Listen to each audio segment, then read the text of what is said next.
Vamos fechar com a presença ilustre da doutora Andréia Malutta, é isso mesmo? Ela que vai abordar um tema de extrema importância, que é a síndrome de burnout. Quem não conhece aí, coloca aqui nos comentários se você conhece essa síndrome. Esse é um assunto cada vez mais preocupante, né, entre as equipes de saúde.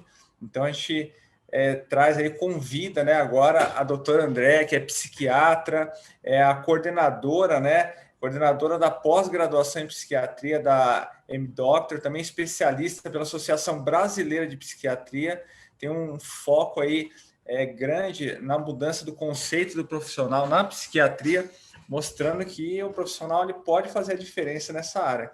Então, é com muita honra e privilégio que nós convidamos agora doutora Andréia. Doutora Andréia, fique à vontade, é um prazer tê-la conosco, viu? Boa tarde, obrigada, né? Obrigada pelas palavras, uma honra estar aqui participando desse evento, né? Estava aqui acompanhando a palestra dos colegas, me lembrando de algumas coisas, né? Taxa de filtração glomerular, Ringer. Hoje em dia é uma realidade um pouco distante da minha prática, mas que, claro, é super relevante, né?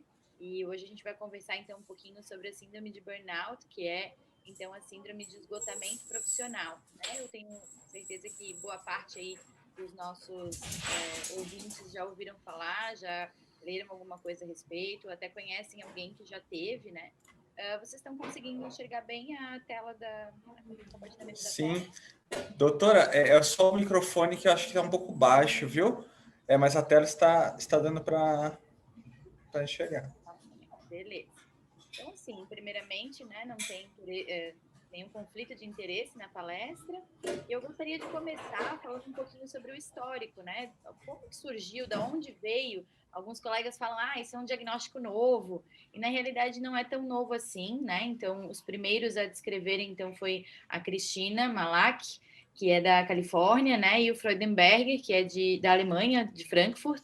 E aí, na data, é mais ou menos 1926, né? E aí foram evoluindo, então, as publicações até hoje vêm evoluindo, né? Eu acho que um dado interessante, eu vou falar da síndrome, depois vou falar da síndrome em médicos, né? Mas um dado interessante é que a primeira vez que ela foi descrita em médicos residentes. Então, acho que não é à toa, né, que foi nesse público que chamou a atenção, então, dos pesquisadores. O Freudenberger era psicólogo na Alemanha, né? Então, acho que tem todo esse contexto que eu acho que é bem importante frisar. Tá? E como que surgiu esse tema para mim, né? Por que será que eu que vim falar de burnout, então? Foi tema da minha dissertação de mestrado, eu falei sobre burnout em professores, eu trabalho bastante com a clínica psiquiátrica de consultório, já atendi aí algumas centenas de professores com esse diagnóstico, e pude estudar um pouquinho a mais, né? Um pouquinho mais a fundo esse tema quando eu fiz, então, a dissertação do meu mestrado. Sempre que a gente procura algumas coisas sobre burnout, ia se falar, Marcos? Doutora, não, é só se a doutora conseguir colocar no modo de apresentação maior, que ficou bem pequenininho para nós aqui. Melhorou? Agora melhorou, melhorou. Sempre que a gente pesquisa burnout, aparecem algumas imagens aí de fósforo queimando, algumas coisas queimando, né? E esse termo do inglês, ele vem trazendo um pouco isso, eles usam burnout para dizer que o aparelho queimou, né? Então, o computador queimou, a televisão queimou, eles falam burnout. E é mais ou menos essa combustão de dentro para fora, então é um processo, né? E é o que a gente vê, de fato, né, do ponto de vista simbólico, acontecer, então, com os trabalhadores, né? A prevalência, ela é bem relevante, né, de 25% a 60%. É mais comum, então, em profissionais cuja profissão estão relacionadas ao cuidado, atendimento ao público e o cuidado das pessoas. Então, médicos, enfermeiros, bombeiros, professores, bancários, né? São professores, são situações assim que a pessoa fica, então, tendo que exigir mais do emocional dela, não só da habilidade técnica, né? Conta muito aí as habilidades emocionais, as soft skills, né? Que até foi falado hoje mais cedo aqui na nossa programação. Então, assim, vale lembrar que burnout também é um fator de risco para outras doenças, como outros transtornos mentais, né? Ansiedade, depressão, doenças cardiovasculares, diabetes tipo 2, inflamação sistêmica, disfunções de imunidade. Então, é algo que pode começar do ponto de vista mental e emocional e, de fato, refletir, então, na saúde física, né? Aqui, só para a gente perceber o quanto aumentou aí a produção de material, né, de publicações sobre o tema, as pessoas começaram a ter mais interesse, porque começou também a ter um número maior de afastamentos laborais em função da síndrome. Então, aqui tem alguma coisa sobre a descrição, né? Então, essa questão de esgotar-se de dentro para fora, né? Queimar de dentro para fora.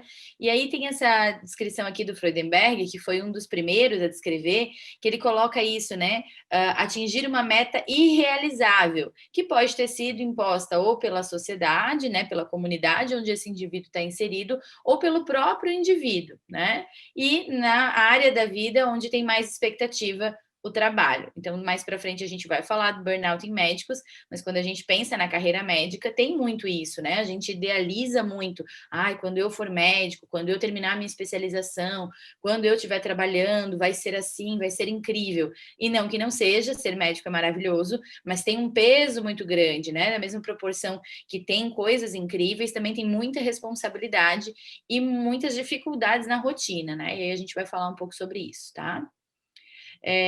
Aqui tem outras descrições sobre o que seria, então, uma reação negativa ao estresse crônico, né? O nosso corpo usa o estresse de forma adaptativa, ele serve, de fato, para nos preparar para algumas ameaças. Quando é num curto espaço de tempo, por exemplo, você vai apresentar uma palestra, você vai numa entrevista de emprego, e isso gera um pouco mais de ansiedade. Naquela noite, talvez você não durma tão bem, ou algumas horas antes você sua um pouquinho a mão, sente o coração um pouquinho mais acelerado, mas isso é para te deixar desperto, para te deixar atento, para você fazer o seu melhor naquele momento, né? A gente suporta. Agora, quando esse estresse ele é cronificado, né? Quando você começa a sentir isso todos os dias, a todo momento, para qualquer atividade sua dentro da profissão, começa a ter muita dificuldade, né? E aí vem os sintomas, então, olha ali, né? O que tem dos sintomas? Fadiga persistente, deixa eu só minimizar aqui. Falta de energia, adoção de condutas de distanciamento afetivo, insensibilidade, indiferença, irritabilidade relacionadas ao trabalho de uma forma ampla, além de sentimentos de ineficiência e baixa realização pessoal. Então, é uma coisa que realmente modifica o jeito de funcionar daquele indivíduo nesse cenário de trabalho, né? Aqui também tem a descrição da Maslach, que é aquela outra autora, né? Então, ela fala que reativa a estressores interpessoais crônicos no trabalho, principalmente por fatores de organização do trabalho, como sobrecarga, falta de autonomia e de suporte social. E aí vamos fazer o paralelo da vida do médico, né? Qual o serviço médico hoje em dia em que a gente está inserido que não tem um desses 3 estressores?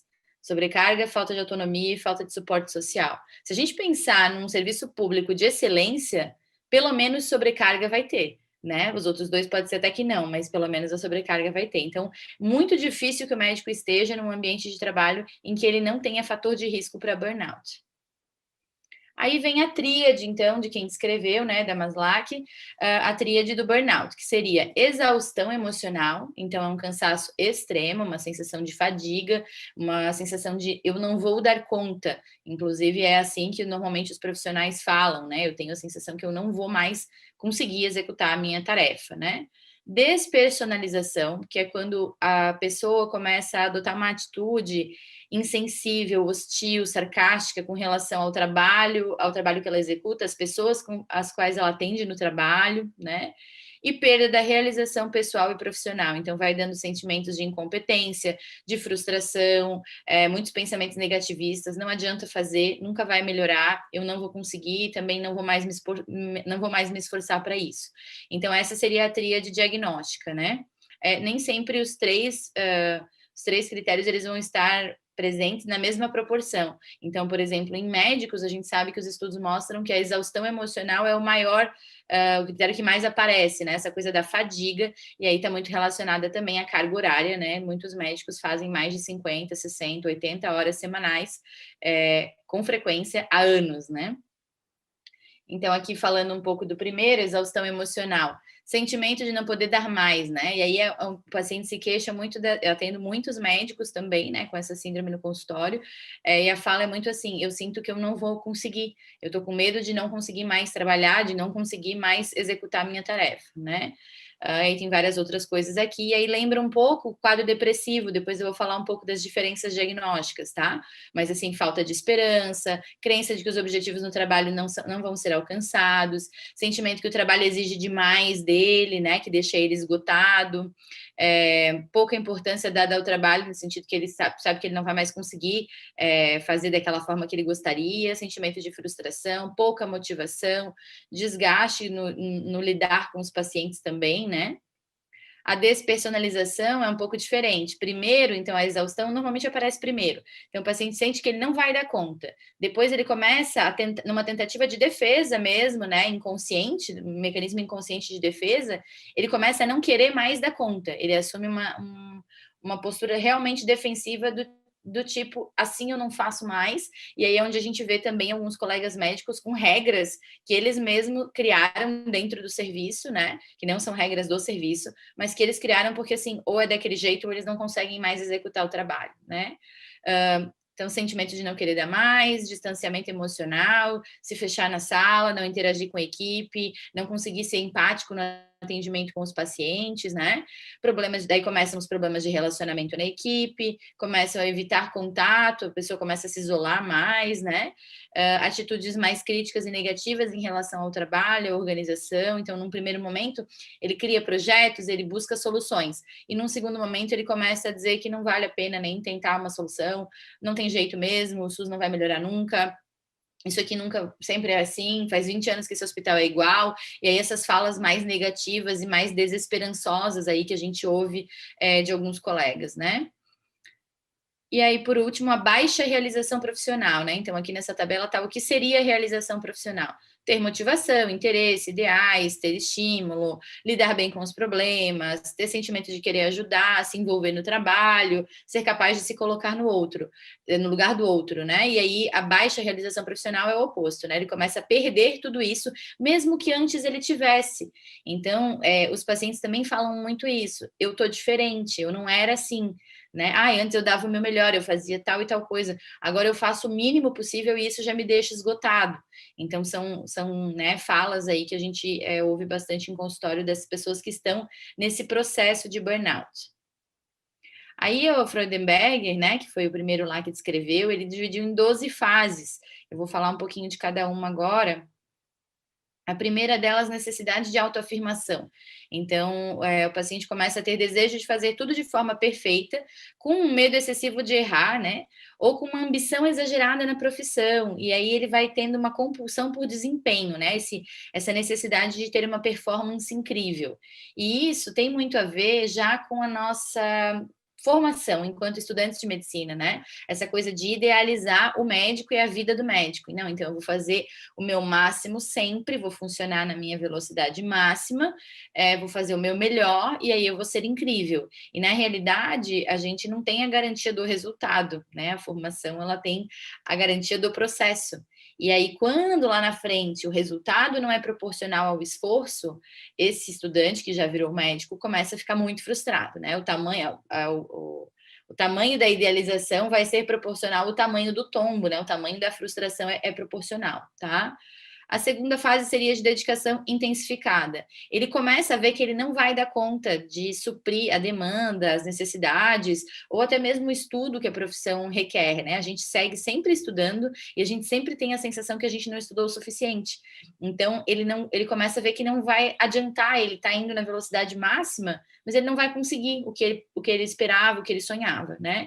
Então, para fazer jus às expectativas desmedidas, a pessoa intensifica, porque daí também vem uma coisa que é reforçada na formação médica. Se você não tirou 10, é porque você estudou pouco. Ninguém te diz que talvez você não tenha tirado 10 porque você não é um aluno 10, você é um aluno 8 ou porque a prova estava difícil, né? E ser um aluno 8 também não é tão ruim. Ninguém fala dessa forma, né? Até eu entendo que os professores tentem motivar os alunos, né? Mas, de certa forma, como o perfil do estudante de medicina já é de idealizar demais a profissão, ele acaba puxando para ele essa responsabilidade. Então, aquela coisa, se eu não alcancei o resultado, eu vou dobrar o meu estudo, eu vou dobrar o meu empenho. Então, ele começa a se dedicar ainda mais. A fase 3, ele começa a ignorar, né, como ele está se dedicando por completo à profissão, ele começa a ignorar as próprias necessidades. Então, a vida profissional ocupa todo o tempo dele, ou quase todo. Quando ele tem tempo, ele está tão cansado que ele não consegue fazer mais nada. Então, a vida social fica pobre, ele não consegue fazer atividade física, ele não consegue mais ter um convívio saudável com a família, ele renuncia ao lazer porque ele só quer dormir, né? Quantas vezes a gente já ouviu de colegas isso? Ai, quando eu não tô de plantão, eu quero dormir o dia inteiro, nem vi minha família, nem sei, fui em casa, mas nem vi ninguém. Só, né, só soube que teve alguém em casa porque eu vi alguma coisa em cima da mesa, enfim. E aí o descanso é visto como um ato de heroísmo, assim, né? Então eu preciso descansar para dar conta da minha vida de super-herói, e aí ele só trabalha e dorme pouco, então a vida vai ficando muito pobre, vai empobrecendo o repertório emocional dele, ele só tem o trabalho, então cada vez mais ele acha que ele tem que se dedicar mais ao trabalho, né?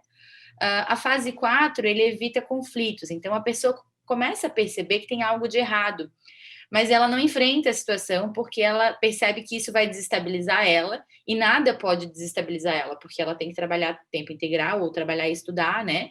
E aí começam então os sintomas físicos, né? O corpo, os sintomas psicossomáticos que a gente fala, o corpo começa a sinalizar que algo não vai bem. E aí tem de tudo, e eu vou falar agora, e vocês, né, que estão me ouvindo, eu tenho certeza que vão lembrar de vários colegas, amigos ou até histórias pessoais. Colegas com enxaqueca, lesões de pele que aparecem, até sintomas realmente reativos, né? Então, náusea e vômito na hora que chega no plantão, diarreia na hora que chega no plantão, taquicardia, insônia, enfim, o corpo vai começar a sinalizar que algo não vai bem. Aí, a fase número 5 é a reinterpretação de valores. Então, isolamento e negação das próprias necessidades modificam a percepção. Amigos e passatempos são desvalorizados, autoestima é medida pelo trabalho. Como essa pessoa empobreceu toda a vida dela ao redor, todos os outros pilares, ela só tem o trabalho, ela começa a achar que o que mais importa é o trabalho, que ter amigos, balada, festa, descanso, viagem, não é tão importante assim. E aí ela começa, então, a pautar o valor dela pelo lugar onde ela está na carreira. Então, não, eu estou fazendo tudo isso, mas eu estou nesse lugar da carreira, né? Eu estou num momento de destaque, por isso que eu estou cansada e por isso que eu me dedico tanto ao trabalho.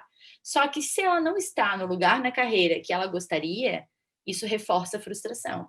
Né? Mas por que, que eu não estou conseguindo o que eu sonhei, o que eu idealizei lá quando eu era estudante?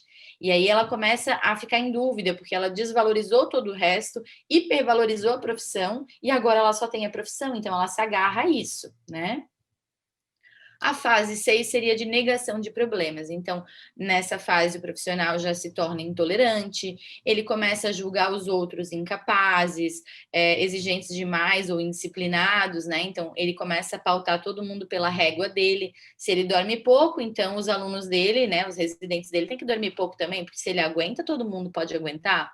Se ele não pega atestado, porque ele ignora os próprios limites, ele acha que ninguém pode pegar um atestado, porque isso é uma coisa de gente malandra, que não tem cabimento, e todo mundo tem que passar por cima dos próprios limites. Só que ele não percebe isso, né? Ele não percebe que porque ele nega os próprios limites dele, ele começa também a tratar os outros com essa rigidez. E claro que isso vai ter desfecho nos relacionamentos dele, né, interpessoais, tanto de namoro, quanto de casamento, amizade e até mesmo as relações profissionais. A taxa de divórcio entre médicos ela é maior do que da população em geral, quando a gente analisa médicos e não médicos pela faixa etária, né?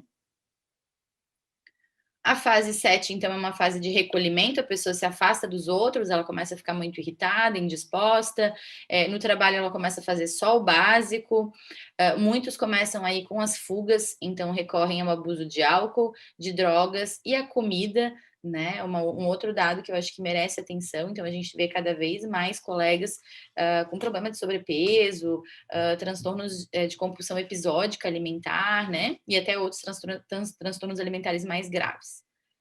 A fase 8, então, são as mudanças evidentes de comportamento, aquele cara que era dedicado e ativo, ele começa a ficar mais na dele, ele começa a ficar meio apático, ele não é mais tão criativo na hora de explicar as coisas para a equipe ou para os pacientes, ele começa a botar a culpa no mundo, ele vai se sentindo cada vez mais inútil, se ele não está no lugar, né, no degrau da carreira que ele gostaria, é sempre culpa de uma outra pessoa, de uma terceira situação, ou é do mercado, ou é porque ele não tem título, ou é porque ele tem título, mas a cidade não paga, enfim, né? E aí ele vai colocando para fora, projetando ao redor, né, no serviço, no chefe do serviço, nos colegas, a sensação de que algo não vai bem, né? A sensação de inutilidade que ele está tendo.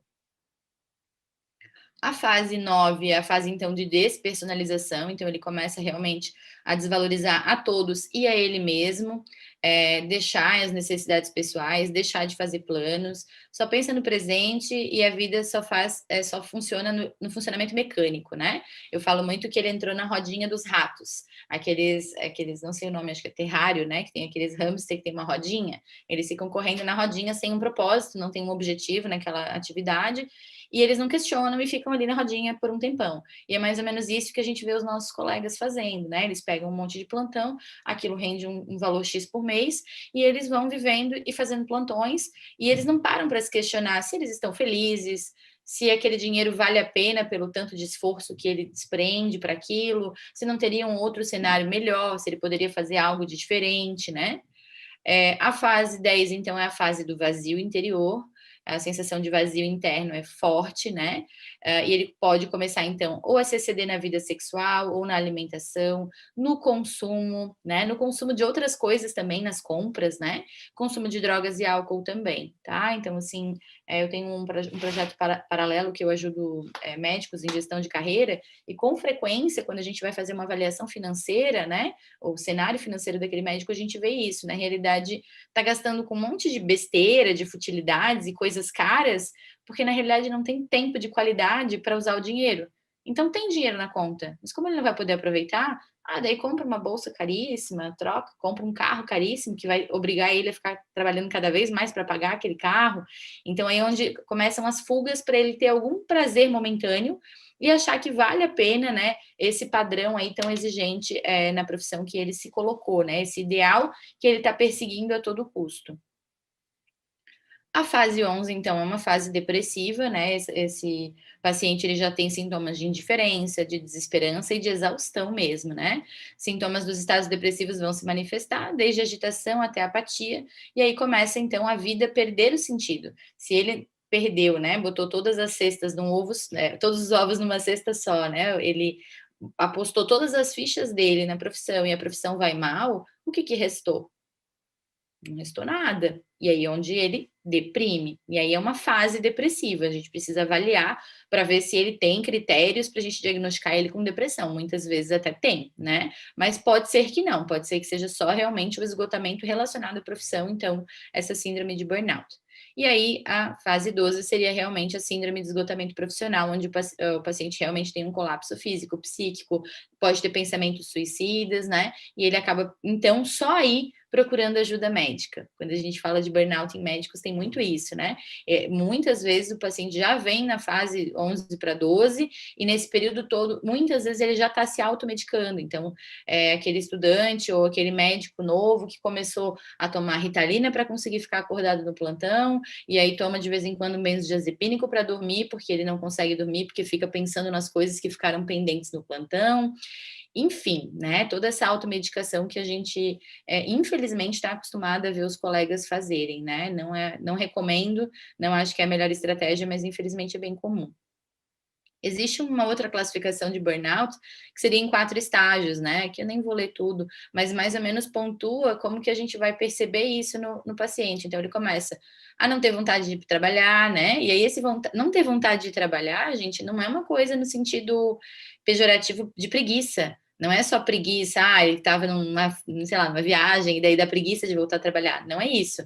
É já uma resistência inconsciente, porque ele sabe o que ele vai encontrar no ambiente de trabalho. Então, ele começa a se sentir mal por ter que trabalhar. É a famosa síndrome do domingo à noite da musiquinha do Fantástico, né? Tem gente que passa bem o fim de semana inteiro, domingo à noite começa a ter pico de pressão alta, náuseas e vômitos, tonturas, são muito comuns, e assim, não tem, a gente investiga clinicamente, investiga labirintite, outras coisas, não tem nada do ponto de vista físico, né, e a gente vai ver, já é aí algum estágio do burnout, né. Pode ter, então, outras dores, sintomas psicossomáticos, no segundo estágio ali, ele começa, então, a ter pensamentos mais neuróticos, né, ninguém gosta de mim aqui no trabalho, estão me boicotando, nesse hospital não vai para frente, nunca vai dar certo, ele começa a ter algumas faltas, aí pega um atestado com um amigo aqui, um atestado com um amigo ali, começa a não querer participar das reuniões de equipe, ele começa a se isolar, né? E aí no estágio 3 e 4 realmente começam as fugas, então abuso de álcool e outras drogas, abuso de medicamentos, doenças psicossomáticas, e aí de fato ele precisa buscar ajuda, né? Os fatores de risco são os mais variados. Aqui eu coloquei todos, mas que não são relacionados só ao burnout em médicos, né? Aí, dependendo da área de trabalho, aí tem alguns fatores de risco mais importantes, assim. Mas, na realidade, tem um monte de coisas aí que se aplicam ao burnout em médicos, né? Então, assim, primeira coisa que eu gostaria de falar, eu vou citar depois a questão da personalidade, né? Quem é a pessoa que faz medicina? E eu acho que conta muito para o médico aqui a questão laboral. Então, assim, a carga horária é muito grande, a carga horária é noturna, né? O tipo de ocupação, então, dependendo da especialidade, tem mais ou menos chance de burnout, eu já vou falar isso também. E vou explicar melhor mais para frente, tá? Mas, enfim, o burnout ele acontece pela soma de fatores, né? Próprios do indivíduo, da organização mesmo, né? As questões de como que é esse trabalho, qual trabalho ele realiza ali, e realmente laborais, né? O tempo de trabalho, o horário do trabalho, a carga horária, tudo mais. Adoro essa figura aqui, né? Estou muito ocupado para ter burnout. É bem clássica aí dos colegas médicos, né? A gente acaba se silenciando, né? Tô sentindo dor de cabeça, tô tendo enxaqueca direto, tô me sentindo mal antes do plantão, mas aí a gente toma um remedinho, silencia, né? Porque a gente tem que trabalhar, tem conta para pagar, ou porque a gente não quer olhar para esse lado frágil nosso. A gente foi treinado para ser super-herói. E aí, quando a gente se depara com a realidade, que a gente é humano, que a gente tem sintomas, que dói na gente também, é difícil, né? Então, eu coloquei aqui que, na realidade, um dos fatores de risco aí que eu acho muito prevalente na medicina é o perfil, né? O tipo de personalidade. Então, normalmente, o estudante de medicina ou o médico, ele tem um perfil de muita motivação, ele idealiza muito aquilo, né? Uma coisa que ele quer muito, ele coloca aquilo num pedestal. Então, a medicina é tudo, ser médico é tudo. Ele normalmente é uma pessoa, né? Ele ou ela, mais perfeccionista e mais rígida. Por quê, gente? E por que sempre é assim, né? E por que quase todos nós somos assim? Porque se a pessoa não tiver uma alta motivação, não tiver idealismo, não for mais perfeccionista ou mais rígida no sentido obsessivo mesmo de rotina, de disciplina, não entra em medicina e depois não sai da medicina, né? Para poder passar no vestibular e depois para poder concluir o curso, ao longo do curso, a gente se obriga a ser assim para dar conta da demanda de estudos, de obrigações, de responsabilidades que a gente é cobrado. Só que depois a gente se forma médico e a gente já está nesse funcionamento, né? Mais rígido e de muito idealismo. Quanto mais a gente idealizar, maior é o tombo quando a gente vê que a vida real não é aquilo que a gente vivia na faculdade, né? Aqui é um slide que eu acho bem importante, porque talvez ao longo da minha explicação, alguns de vocês estiveram pensando assim, tá, mas então, mas não é depressão? Isso que ela falou, será que não é, o cara não está deprimido? Como é que eu vou saber se ele está deprimido ou não, né? Se a gente pega um médico, é claro que o trabalho dele é estressante. Como que eu vou saber se ele tem depressão ou se ele tem burnout? Ou se ele está só numa fase estressante? Então, estresse, gente, lembrem-se que é temporário e adaptativo. Ele serve para alguma coisa, né? É uma detecção de ameaça por parte do nosso inconsciente, do nosso cérebro, que nos prepara para algum evento. Então, eu estou estressada porque vai ter a prova de residência. Beleza, é um período de estresse, de maior estudo, menos sono, e aí eu vou ter o evento e aí cessa, né? O burnout, ele tem relação direta com o trabalho. Então, ele surge a partir do trabalho. Antes de ser médico não tinha isso, né? E ele melhora quando sai do trabalho. Já a depressão é um quadro de humor que pode até ter relação com o trabalho ou não, né? Mas tem que preencher os critérios depressivos, né? Do CID, então aqueles sintomas fundamentais da depressão, humor deprimido, perda de interesse nas atividades e fadiga, né? Fadigabilidade, ou um dos três, ou dois, três, né? E pelo menos dois tem que ter. E os acessórios, então, alterações de sono e apetite, pensamentos de culpa, de inutilidade, né? Pensamentos também mais negativos, que tudo vai dar errado, pensamentos de autolesão ou de suicídio. Então, esses seriam os critérios depressivos. Então, assim, o paciente com síndrome de burnout que não está tratando, Ele está num momento estressante do trabalho dele, que vem se prolongando, então ele está com um estresse crônico relacionado ao trabalho, e ele está tendo sintomas. Só que isso veio por conta do trabalho. Quando esse paciente é afastado, o que acontece? Ele melhora. E ele fala isso, tá? Então, os pacientes, quando estão num grau de burnout alto e a gente afasta do trabalho, a outra consulta ele vem e eu pergunto: como você tá? Ótimo, né, doutora? Não tô dando aula? Tô ótimo, né, doutora? Não tô precisando ir para o hospital? Só que daí ele também já sinaliza assim, ó, eu tô ótimo, tô como se eu estivesse de férias em casa, me cuidando, fazendo a terapia, fazendo meditação, eu não sinto nada, parece que eu tô curado. Só que daí eu passar na frente do hospital, me dá taquicardia, me sua a mão. Ou é alguém mandar uma mensagem no grupo do trabalho, que aquilo me desperta, eu tenho crise de pânico, tenho que ir para pronto-socorro, quando eu vou ver minha pressão tá alta. Então, assim, a depressão não é assim. A depressão, mesmo que a gente afaste a pessoa do trabalho, ela não fica ótima, né? Às vezes ela vai falar, é menos mal que eu não tenho que levantar cedo porque eu tô tomando um remédio que me dá sono e aí eu posso dormir. Ah, mas você se sentiu bem? Melhorou depois que você... Não, melhorou porque eu não tenho um compromisso, continua os sintomas depressivos se não for mudado o esquema medicamentoso, se não for feito nenhuma conduta, tá? Então essa é a grande diferença aí entre burnout e depressão. E sim, a gente tem alguns pacientes que, infelizmente, a gente vai fazer todo o trabalho de psicoeducação, a gente pode tentar algumas coisas de readaptação laboral, mas tem pacientes que simplesmente precisam trocar de área de trabalho, né? Não é raro, vocês já devem conhecer, eu conheço algumas pessoas que simplesmente abandonaram a medicina, né? Ou migraram para algum trabalho administrativo, ou realmente fizeram uma outra formação, mudaram de área, né? Então, existe essa possibilidade, sim, e tem pessoas que percebem que se não fizerem isso, não vão melhorar, né? E isso tanto na área da educação, que foi o tema da minha dissertação de mestrado, quanto na área médica também. Então, aqui, sintomas físicos pode dar tudo, né? Não vou ler todos, mas pode dar bastante coisa. Lesão de pele, menstruação, um monte de outras coisas. Tá apitando para mim aqui, deixa eu ver. É o tempo. Deixa eu ver aqui. Não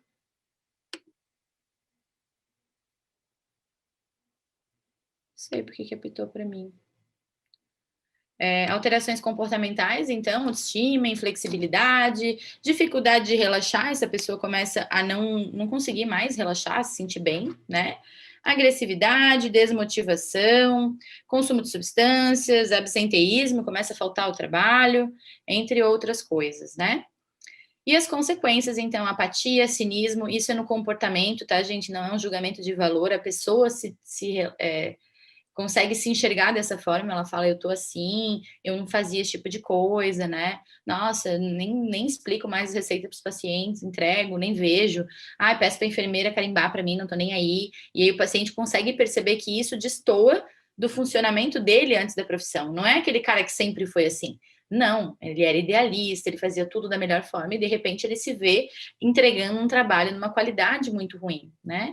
E aí várias outras coisas, né? Então ele fica estagnado na profissão porque ele tá tão cansado que ele não consegue mais estudar, se especializar, ele começa a ter conflitos com as pessoas, ele pode sim ser processado, né, por conta dessas coisas, desses comportamentos, começa a negligenciar os cuidados pessoais, ele não cuida da própria saúde, ele não vai no médico, e tem a resistência a buscar ajuda, que eu já comentei, né, o que a gente fica aí se achando, sei lá, super-herói, e que não pode buscar ajuda, é uma grande besteira, é uma coisa que a gente precisa modificar, né. Existe uma escala, tá, gente? Então, a gente não tira da nossa cabeça, existe uma escala validada, que é a MBI. Aqui nessa imagem, tá, que eu usei até para os alunos da faculdade. Então, é uma escala adaptada com as perguntas para estudantes. Mas se vocês botarem MBI, burnout, vai aparecer as perguntas que a gente faz para o paciente e ele vai pontuando quantas vezes ele sentiu isso, né, nos últimos tempos, se foi muitas vezes e tal, de 1 a 5 e a gente pontua. E aí a gente consegue ter uma ideia do grau, tá?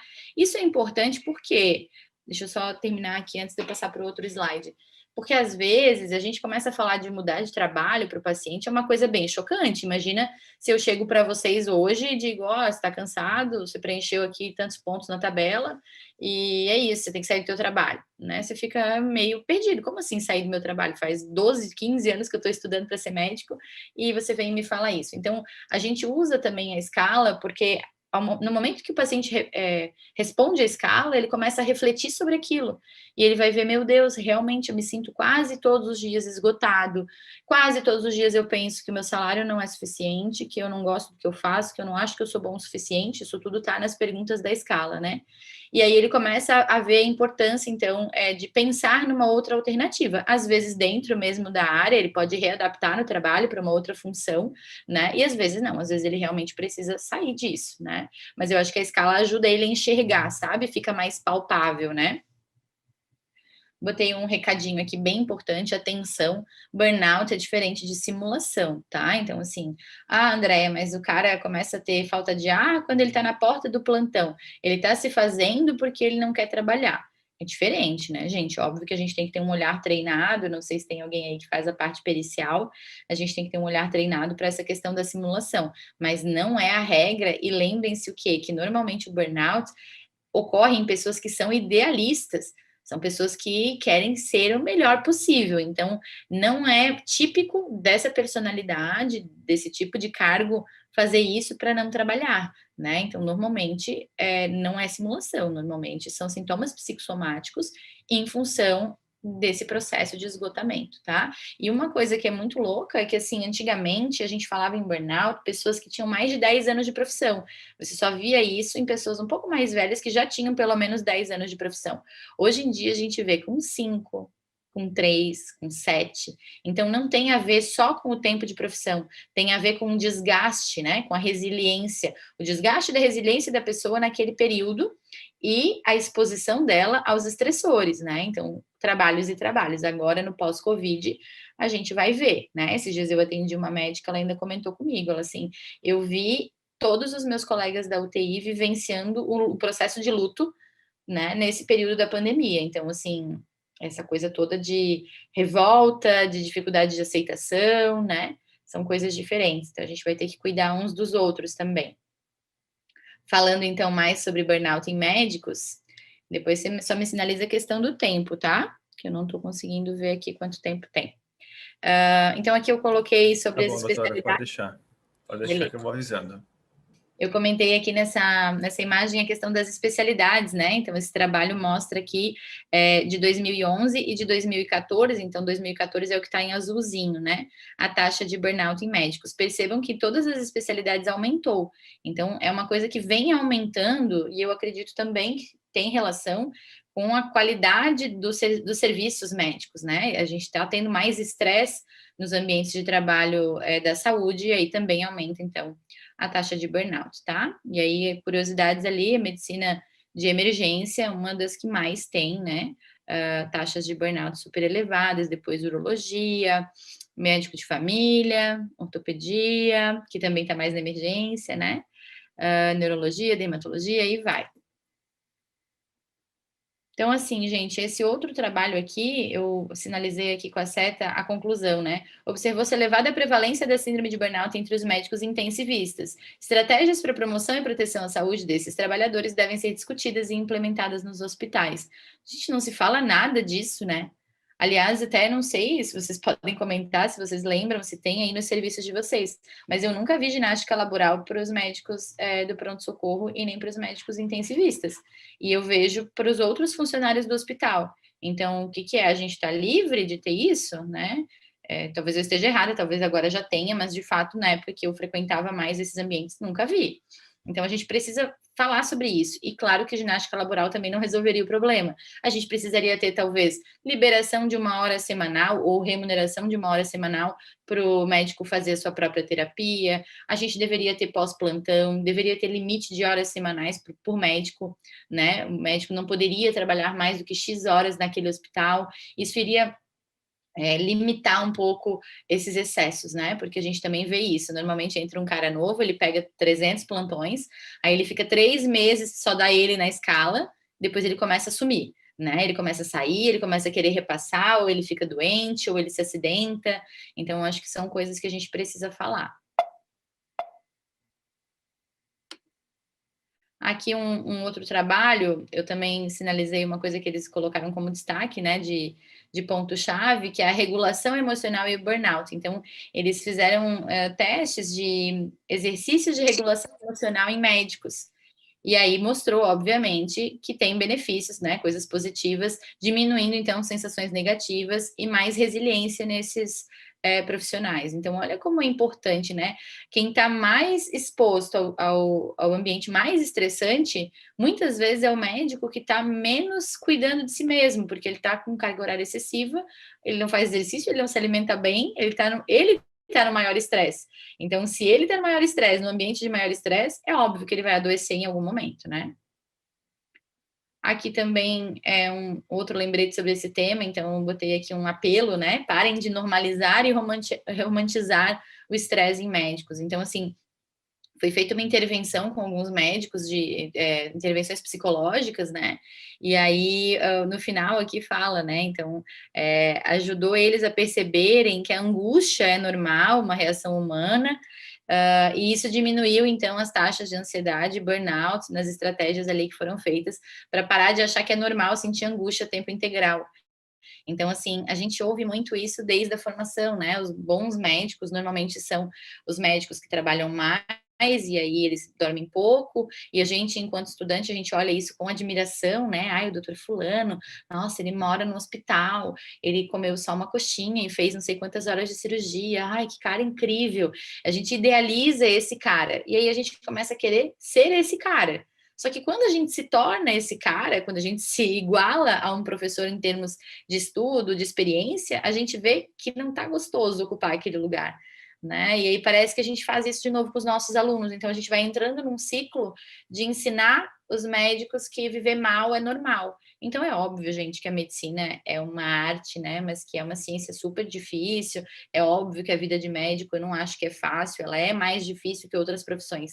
Mas daí a gente dizer que é normal todo médico ter que tomar remédio para dormir, remédio para acordar, não se alimentar, não fazer exercício, eu acho que não é mais assim e não precisa ser assim, né? Eu acho que é a minha visão, pelo menos, até estou aberta aí, polêmica, né? Podem comentar, mas eu acho que é uma coisa que a gente precisa rever, até mesmo pela questão do futuro da medicina, né? Quantos colegas de vocês usam medicamento?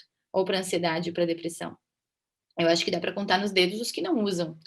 E médicos jovens, né? Então, assim, não sou contra os remédios também, mas o que eu vejo é que muitas vezes a gente medicaliza uma questão que não seria medicalizável, né? Eu atendi esses tempos um médico que ele veio em busca de receita de Ritalina, porque ele precisava produzir mais, porque ele trabalhava muito, ele precisava pagar o FIES, então ele tinha que fazer muito plantão, e a Ritalina deixava ele acordado, então ele precisava da Ritalina. Quando a gente foi ver, ele não estava dormindo nem 6 horas por noite, né? Na realidade, ele dormia uma noite em casa. Então, na realidade, ele não precisa de Ritalina, ele precisa dormir, porque ele é um cara jovem e saudável. Se ele dormir, se alimentar e fizer exercício, ele vai conseguir honrar os plantões e vai conseguir estudar para a prova de residência. Mas, na realidade, ele achava que ele não tinha essa opção. E aí vem as comparações, né? Ah, mas o fulano faz trocentas horas de plantão semanal.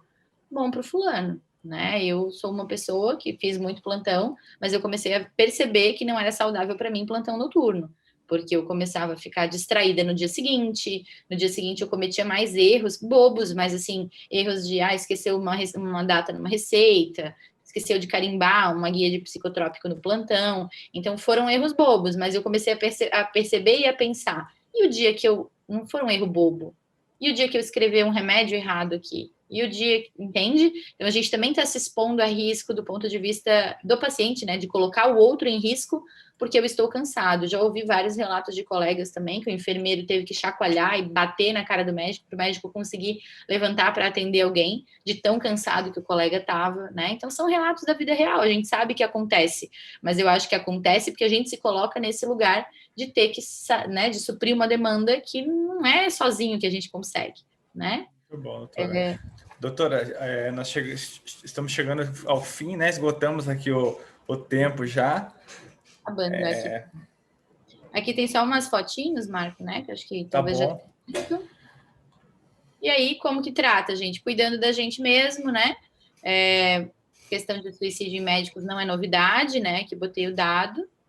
e perceber qual o trabalho mais estressante, como que pode organizar a carga horária, priorizar tarefas, daí até botei aqui no final, alimentar-se bem, dormir bem. E sim, o óbvio precisa ser dito, né? A gente precisa dizer para médicos que precisa comer e dormir, né? Mas é o básico, mas parece que a gente não sabe disso, né? A gente se esquece disso, que a gente é humano e precisa disso.